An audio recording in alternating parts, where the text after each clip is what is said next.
తిరుగుబాటుకి 42లో బొంబాయిలో ఉన్నటువంటి యావత్ కార్మిక వర్గం బాసటగా నిలిచింది. పురవీధుల్లో బార్కెట్లను నిర్మించారు. పురవీధుల్లో యుద్ధానికి సై అంటే సై అని సిద్ధమైంది కార్మిక వర్గం. ఆ ప్రభావంతో మొత్తం బ్రిటిష్ ఇండియాలో ఉన్నటువంటి అనేక నగరాల్లో, అనేక పట్టణాల్లో కార్మిక వర్గం పెద్ద ఎత్తున ఆ నాయక తిరుగుబాటుకి సంఘీభావంగా ముందుకు వచ్చినటువంటి స్థితి ఒకవైపున కొనసాగుతుంది. రెండో వైపున అదే 1942లో డూ ఆర్ డై అనే నినాదం ఇచ్చినటువంటి గాంధీ సావేరేమో స్వాతంత్రం ఇస్తారా లేదా అనేటువంటి పరిణామాలను గమనించి చివరికి మనం ఏదో తీయకపోతే మన అస్తిత్వమే పోతుంది అని భావించి తెలివైన ఎత్తున వేసి ఆయన పోయి జైల్లో కూర్చున్నాడు. రెండో వైపున డూ ఆర్ డై అనేటువంటి నినాదాన్ని అందుకున్న భారత ప్రజలు పెద్ద ఎత్తున బ్రిటిష్ ఆస్తుల్ని లేదా వాళ్ళ కంపెనీలు ఏదుంటే దాన్ని ధ్వంసం చేసేటువంటి యాక్టివిటీని మొదలుపెట్టారు. ఈ పరిణామాల నేపథ్యంలో ఏం చేద్దామనేటువంటి జైల్లో కూర్చున్నటువంటి ఈ కాంగ్రెస్ నాయకత్వం అంటే బడాబుజ్వా వర్గానికి నాయకత్వం వహిస్తున్నటువంటి కాంగ్రెస్ నాయకత్వం బ్రిటిష్ సామ్రాజ్యవాదంతో మంతనాలు చేయటం ప్రారంభించారు. ఈ క్రమంలో అనేక పరిణామాలు జరిగినాయి. భగత్ సింగ్ నాయకత్వంలో, ఆజాద్ చంద్ర నాయకత్వంలో, అల్లూరి సీతారామరాజు నాయకత్వంలో అనేక డెవలప్మెంట్స్ ఇండియాలో జరిగినాయి. ఈ మంతనాలు జరుగుతున్నటువంటి క్రమంలోనే ఒక రాజీ కుదిరింది. ఏంటి ఆ రాజీ?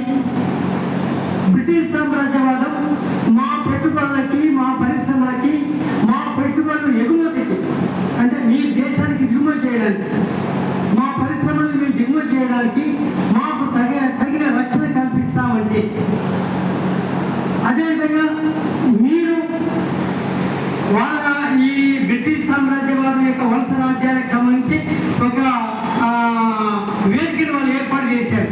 అది ఆ వేదిక పేరు దాంట్లో మనం సభ్యత్వం తీసుకోవాలనేటువంటి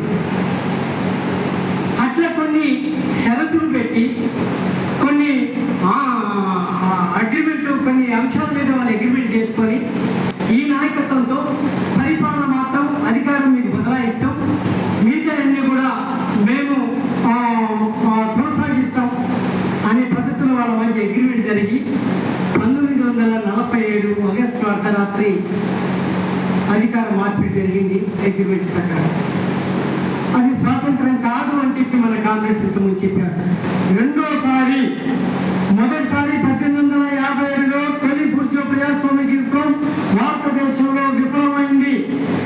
ఆనాడు ఉన్నటువంటి సంస్థానాధీశులు లేదా ఆనాడు అనేక ఇతర కారణాలు తోడే ఆ ప్రజాస్వామిక విప్లవానికి నాయకత్వం వహించాల్సిన బూర్జువా వర్గం ఆ రోజు విప్లవం అయితే రెండోసారి 1947లో బూర్జువా ప్రజాస్వామిక విప్లవమైంది. ఇక్కడ జరిగినటువంటి మార్పు ఏమిటి? ఇక్కడ జరిగిన మార్పు ఏంటంటే 1947లో అప్పటి వరకు వలస రాజ్యంగా కొనసాగుతూ వచ్చినటువంటి భారతదేశం అధికార మార్పిడి తర్వాత అర్ధవలస దేశంగా మారిపోయింది.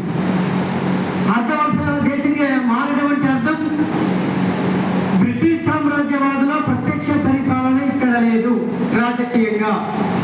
కనుక అది తెరమరుగైంది కనుక తెరమీదికి వచ్చింది ఈ దేశంలో ఉన్నటువంటి బూర్జువా వర్గమే కనుక బడా బూర్జువా వర్గం నాయకత్వంలో ఉన్నటువంటి కాంగ్రెస్ అధికారంలోకి వచ్చింది కనుక ఇది అర్ధవలస దేశంగా మారింది.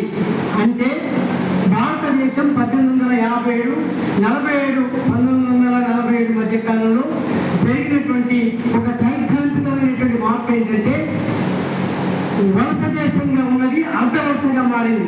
అంతకుముందే అర్ధ భూస్వామ్య వలస దేశంగా కొనసాగుతూ వచ్చిన భారతదేశం 47 తర్వాత అర్ధ వలస అర్ధ భూస్వామ్య సామాజిక వ్యవస్థ కలిగినటువంటి భారతదేశంగా మారింది అనేది మనం గుర్తుపెట్టుకోవాలి. అంటే రెండు సందర్భాల్లో బూర్జువా ప్రజాస్వామిక విప్లవాలు ఫెయిల్ అయ్యాయి.